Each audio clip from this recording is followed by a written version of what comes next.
Pertanian Thailand bisa dikatakan menjadi raja di ASEAN, mengalahkan Indonesia. Padahal, Thailand belajar banyak dari Indonesia, terutama di era Soeharto menjadi presiden. Buktinya, menurut Institute for Development of Economic atau INDEF, menilai sektor pertanian Indonesia sudah jauh tertinggal dari Thailand. Padahal, luas lahan di Thailand jauh lebih sempit dibandingkan Indonesia. Bukti lainnya berdasarkan data World Stock Export, dari 15 negara eksportir pangan, Thailand berada di peringkat kedua di bawah Vietnam. Menurut INDEF, ekspor Thailand sangat tinggi. Itu disebabkan karena produksinya banyak, sedangkan jumlah penduduknya sedikit. Ekspor hasil-hasil pertanian relatif stabil dari tahun ke tahun. Lalu, mengapa pertanian di Thailand bisa mengalahkan Indonesia yang lahannya lebih luas?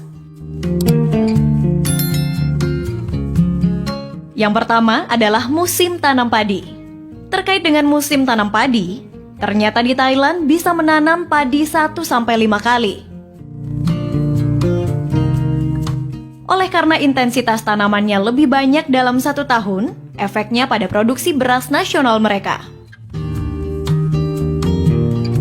Intensitas tanam yang lebih banyak ternyata juga didukung oleh teknologi alat mesin pertanian yang canggih. Mungkin hampir semua petani Thailand sudah menggunakan mekanisasi pertanian. Yang kedua adalah tata niaga pertanian.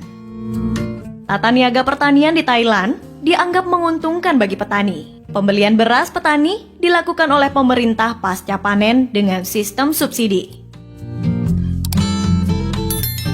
Beras yang dibeli pemerintah Thailand, selain dijual ke dalam negeri, juga disimpan di koperasi petani sebagai lumbung negara dan sisanya lagi diekspor.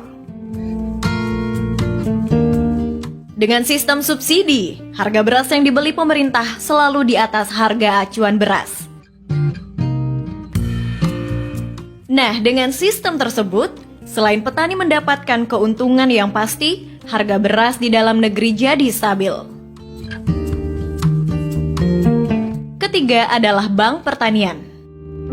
Bagi Thailand, sektor pertanian dipandang sebagai sektor yang vital. Oleh sebab itu, sebagai bentuk perhatian dan keseriusan pemerintah terhadap sektor ini, di Thailand memiliki bank khusus pertanian yang berdiri sejak 1966. Bank pertanian di Thailand ini berfungsi memberikan pinjaman lunak kepada petani untuk menjalankan usaha taninya. Karena sadar pentingnya bank pertanian ini bagi kemajuan pertanian, maka suku bunga yang diterapkan pun cukup kecil, yang berkisar 1,5 hingga 3% per tahun. Beda jauh dengan KUR di Indonesia yang suku bunganya 7% per tahun. Yang keempat adalah mekanisasi pertanian. Mekanisasi pertanian menjadi kunci utama kemajuan pertanian di Thailand.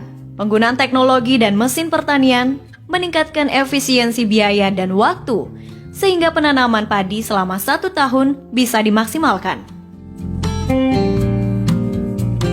Kini, di saat tenaga kerja pertanian semakin sulit, nampaknya penggunaan alat dan mesin pertanian menjadi sebuah keharusan.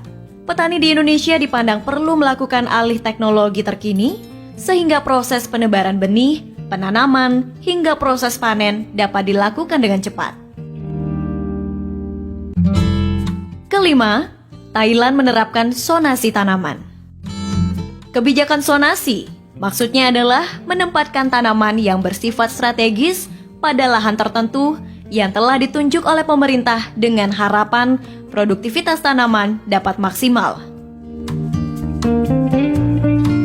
Komoditas pertanian yang sudah ada di wilayah sonasinya adalah padi, jagung, tebu, kelapa sawit, karet, dan singkong. Dengan adanya wilayah atau sonasi ini, maka dipastikan pemerintah mempunyai gambaran jelas output produksi yang akan dihasilkan. Bagusnya lagi, pemerintah menjamin bahwa petani akan mendapatkan harga yang pantas dengan memberikan subsidi apabila harga pasar kurang menguntungkan petani. Dengan adanya kebijakan zonasi tanaman, pemerintah Thailand tinggal mengatur waktu penanamannya menyesuaikan dengan target produksi dan target ekspor. Jika dirasa output dari wilayah zonasi masih kurang, maka pemerintah tinggal mencari wilayah zonasi baru. Dan poin terpenting, bahwa di sana tidak ada yang berani mengubah atau alih fungsi wilayah pertanian menjadi wilayah industri atau perumahan.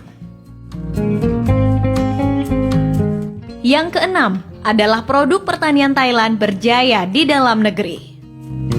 Kalau kita di Indonesia, antara produk dalam negeri dengan produk impor, biasanya laku mana? Sudah pada tahu jawabannya, yaitu produk impor yang jauh lebih laku. Ya, faktor harga menjadi pengaruh utama, walaupun kualitas masih bagus produk lokal.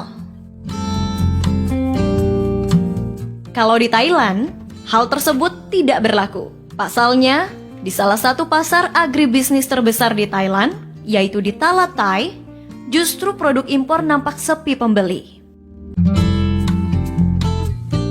Ya, nampaknya masyarakat Thailand sudah sangat sadar bahwa dengan mengkonsumsi produk lokal itu sama saja dengan mendukung pertanian di negara mereka, yang pada akhirnya juga mendukung perekonomian nasional.